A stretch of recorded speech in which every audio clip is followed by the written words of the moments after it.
comfortable sitting over. Stand for a bit. Go like this. I'm not exactly sure how I'm going to tie this story into the theme. I may have to just sort of really wing it till the back end of this. But somehow, some way, if anybody comes up with some sort of line for me, just kind of raise your hand and shut it up.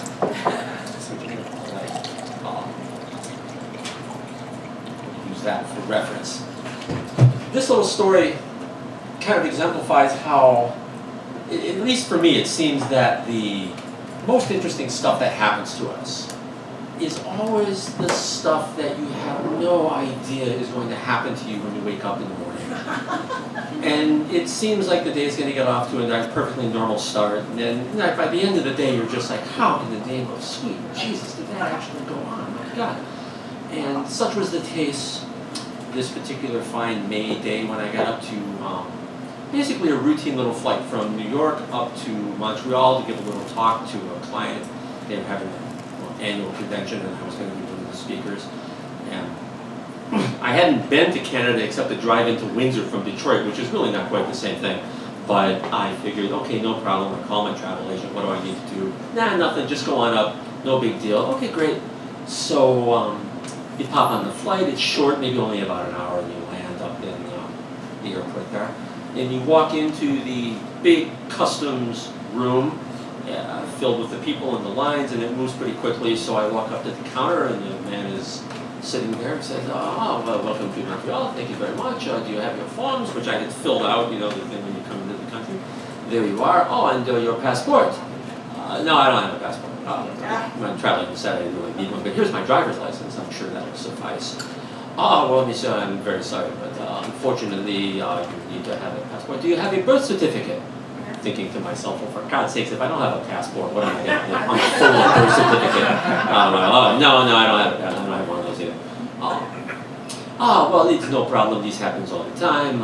American citizens and even Canadian citizens can get driver's license in America. We need to make sure you're not a Canadian trying to sneak back into the country. I was like, I've never been here before.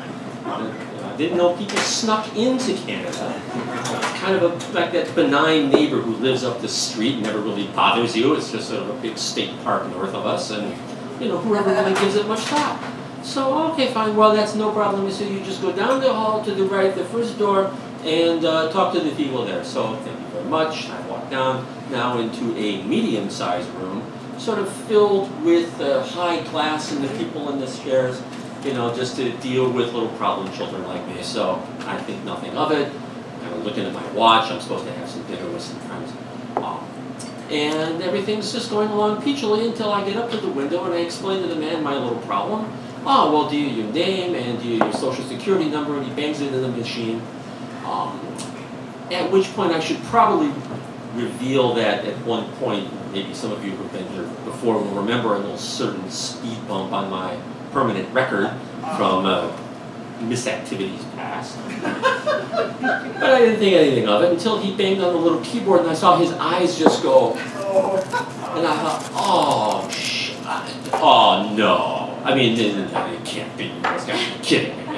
That's not going to be a problem, is it? Well, Mr. Barklow, there is an issue here we have to take care of. If you do not mind, have a seat over here. Those of you who are been around long enough and will remember Alice's restaurant, I've suddenly thought of the Group W bench over on the side where I'm now consigned to go sit and wait for now the fellow who comes in no longer with a uniform, however with a coat and tie. So apparently I'm moving up in the world. The gentleman comes over and says, hello, Monsieur Barklow, I understand that there is a little bit of a problem. How are you today? And I said, Pierre, I guess was his name. I said, I'm doing very well, thank you, but I didn't exactly expect to be sitting here talking to Canadian Customs. He said, well, actually, we are not Customs, we are the Royal Canadian Mounted Police. Now, I'm sure all of us, at some point in our lives, have said something that in the moment seemed perfectly fine, but in retrospect turned out to be the dumbest thing you could have possibly said. And So it didn't really occur to me as I was formulating the thought when I heard Royal Canadian Mounted Police, and it seemed perfectly natural just to go, oh, like Dudley Do-Right.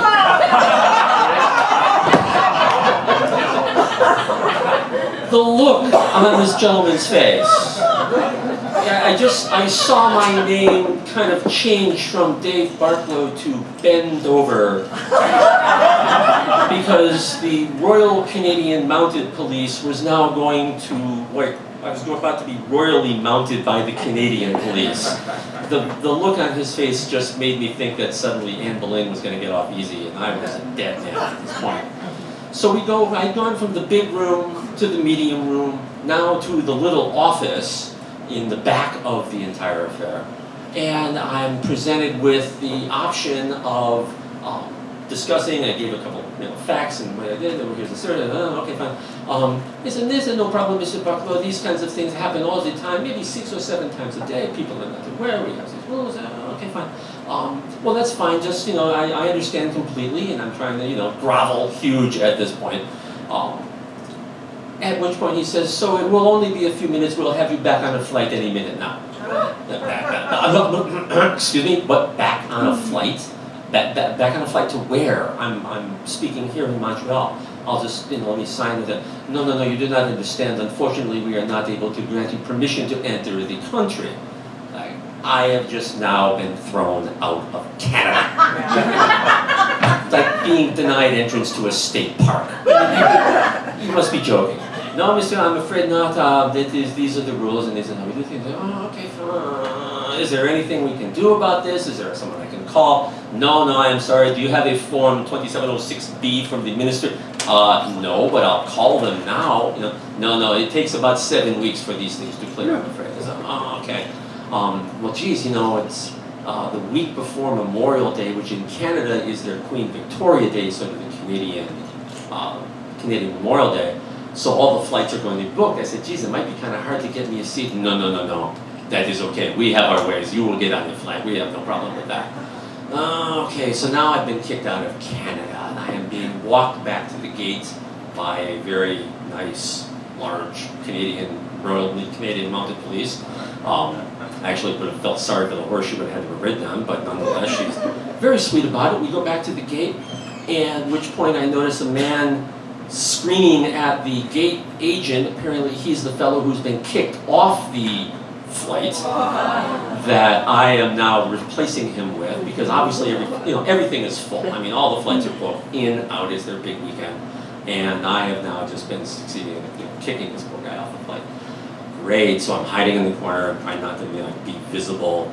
We kind of walk onto the flight as he's still standing there screaming at the lady on the lane, and I am just like, nope, not me, really, it was someone else, I have no idea. Get on the flight, kicked out of Canada. I'm thinking, I have no idea. What am I going to tell my client? What am I going to tell my wife? What the hell am I doing back here so soon? And I normally have a rule that I never drink when I fly. It's just me. Head hurt, and I like how I feel. At that moment, it became more of a guideline. It was like, if you're ever going to really break one of your own rules, this is one of the times for it. On top of which, I really don't just drink distilled alcohol. I'm more of a beer and wine guy. Stuff goes right to my head. I broke that rule too. And took the wad of cash that I had, anticipating I'd be going out with people for dinner and drinks and whatnot, and started peeling off 5s and 10s to the flight attendant, handing me scotches, just throwing them right on down. Have another scotch. Reached my limit. I'm bribing people in the seats next to me. Here, could you get me a couple more scotches? I'm really just having a bad day here. Jeez, what's going on? So finally, after a couple scotches, I don't really care anymore. I started telling everybody on the plane, I got kicked out of your country. 2 more scotch, please. And they were very accommodating, so I'm sliding them into the thing, and people are tucking them into my pants because they can't drink them that fast. And I'm starting at this point to feel, maybe it's not such a bad thing after all. I guess I'll get over this. Didn't really notice that we were starting to bounce a lot. The plane was kind of rattling around a bit, and we're kind of slumping. Boom, boom, boom, boom. Okay, fine, no big deal. As we come in and the flaps come down, the wheels come down, we're on, final approach. Out of nowhere, you hear that.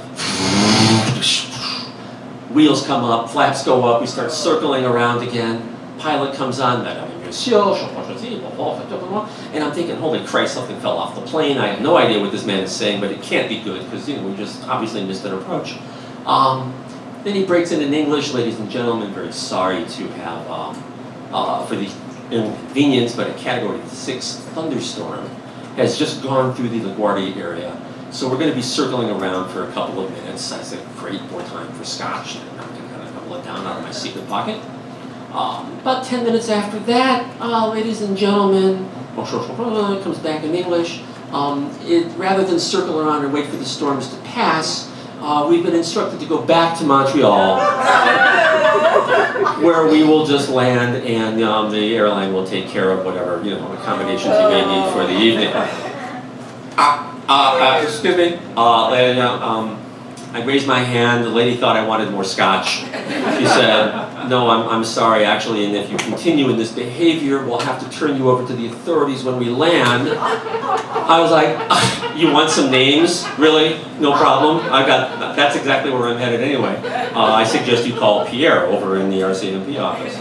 He's probably the authority. Just shorten the string, get this over with." So now I've got about 45 minutes to consume more scotch, tell my tale of woe to the people around me who are actually enjoying my play.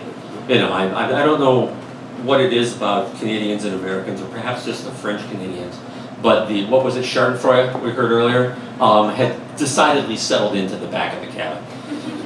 So I'm thinking, okay, well great, now I got it. We'll land, but we left Canada, we're going back to Canada, I can get off and just sort of walk down the concourse and go to my hotel and no harm, no foul, right?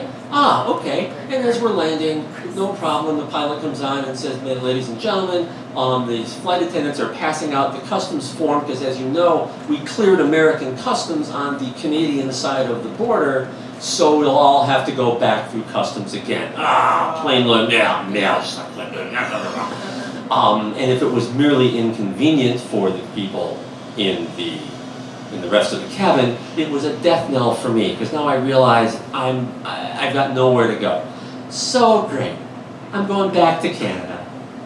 I walk into the big room with the guy. "How you doing?"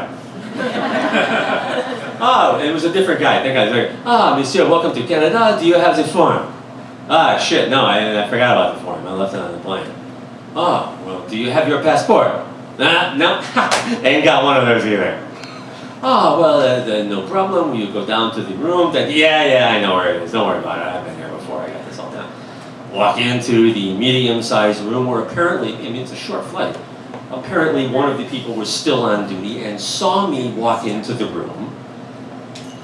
Must have pushed the banker button with the thing, because within 30 seconds, every exit was covered by a uniformed officer. Just out of nowhere, I've got and it struck me, holy shit. At least for the next couple of minutes, I am literally an international man of mystery. I'm that guy, I found myself wishing I had microfilm in my shoe or something to really make it worthwhile. But this is, what could happen? So I walk up, and now the guards are all over the place, and who comes along but my good friend Dudley? Monsieur Barklow, I cannot tell you how surprised that I am to see you back in our country so soon. He's figuring that I tried to pull a fast one, right? Because enough time had elapsed, we flew, we circled, we came back. He figured I tried to hop another flight and sneak back into his country. I said, no one's more surprised than me, Pierre. It just kind of happened. Well, he had no idea what had actually gone on, so he now was in his full-blown RCMP, we're going to kill this guy mode. Brings me into the small room, which it didn't take nearly as long to get to as it did the first time around, and starts going through the penalties for attempting to sneak back into the country. I said, whoa, wait a minute, Pierre. This was not my idea, and you need to call the airline to find out that actually they just circled around and flew us back. Got his "I'm not okay" face on. Gets on the phone. "You are right. This is unexpected. What do we do about this?" "I got an idea. Let me go." How's that? I can just, sneak off and I'll come back and I promise. No, I'm afraid that will not do, monsieur. I am sorry. Unfortunately, there are no more flights to America tonight. There are no more flights to Chicago or even to New York. Unfortunately, I'm afraid you're going to have to spend the evening in the jail here down in the airport. An airport jail? In Canada? Are you kidding me? All I did was get on a flight, have a little too much scotch to drink, and come back. You flew me back in. No, I'm afraid that is the rule. And then, well, hell, okay, fine. Everything else is going wrong today. He makes the call. Turns out airport jail is full that day. Could not make this up. Airport jail is full. Apparently it's been a busy weekend. It's a holiday weekend. So now, okay, fine. Now he has no idea what to do with me. And he actually circles back to my idea of maybe just letting me go. Hey, that's not bad. So he goes through some forms and he brings in another guy and they pull out this giant book of rules and they're flipping through and he asks me a couple of questions and I'm coming up with like, what's the right answer? What's the right answer? Oh my God, please, what's the right answer? And I tell him whatever kind of comes to the top of my head. So finally, after about 15 minutes of this, he says, Monsieur Barklow, can I have your word as a gentleman that you will present yourself here tomorrow morning at 9 o'clock without fail? You bet. Thinking, airport jail, don't get in trouble in Montreal. What to do, poof, poof. So I signed the form. Oh, he said, oh, by the way, do you have the form that you fill? I said, no, I forgot on the plane, He said, that is very good, because had you filled it out and signed it, it would be a felony for having tried to sneak back, because it's actually permission to come into the country. I got a letter in my pocket kicking me out. So, that really, I saved myself by being hammered, which was not the first time, actually, as it worked out, but those are other stories. So he said, okay, fine, you didn't fill out the form, present yourself here tomorrow morning and all will be fine. I was like, well, can I have like a letter or something? I mean, if I get caught jaywalking, anything. I'm totally a man without a country here. And I'm sure that the Montreal police will run the thing. Sure, he gives me his business card. Permission for one night in Montreal. Signed, Pierre Lacombe from the Royal Canadian. Fine, put it in the car. Walk out to the curb. I can't go to my client. I can't go to my hotel. I can't tell anybody I'm here because I got to leave first flight out in the morning, so I can't give the speech. What do you do? Catherine Street. Well, casino was the word that came to my mind, actually. Thank you. You're close. Get in the cab. What do you got to do in this town? Blah, blah, blah. Casino. Great. So now I am illegally in Canada for the entire night. And nowhere to go, completely hammered out of my mind. And I went, it's like, fine, take me to the casino. I got a wad of cash that I had spent on the plane and all the scotch. Little scotch bottles falling out of my pocket still. Throw a few more down. Spent the entire evening at a casino in Montreal. Won a stupid amount of money playing roulette, which I knew then was I couldn't tell anyone because it's probably taxable and I wasn't supposed to be there in the first place. So I ended up just doing all of that. I turned down an advance from a very well put together escort at the casino, thinking, well, I got the cash, I'm drunk enough, I'm not supposed to be here anyway, so I'm technically breaking one law. Maybe if I was ever going to engage services like that, now would be the time.